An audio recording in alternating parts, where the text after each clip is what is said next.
Well, our poor Treasury Secretary of the United States, Janet Yellen, bless her heart, she needs a vocabulary lesson. She does.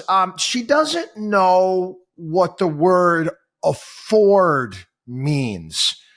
You go right to the dictionary. Well, the number one definition is to have enough money to pay for. The best that I could afford was a first room floor.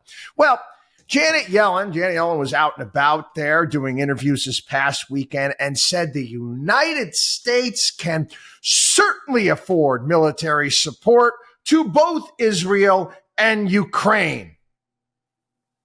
Really? I looked into this. We've talked about this.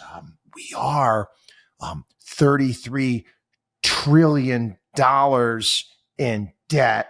We've already discussed how our interest payments are going to be getting dangerously close to $1 trillion sooner rather than later.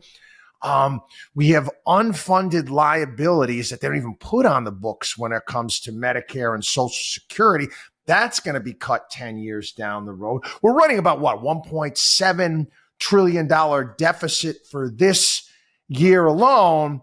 Yet Janet Yellen, Treasury Secretary of the United States, now it's a position where, you think you'd have to understand what the word afford means, but obviously he's lacking. I thought about it. It's great skit.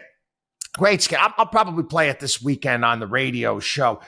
Saturday Night Live. This is like mid 2000s. It was Amy Poehler and Steve Martin did a skit on, basically a book and a method for getting out of debt. And the name of the book was Don't Buy Stuff You Can't Afford.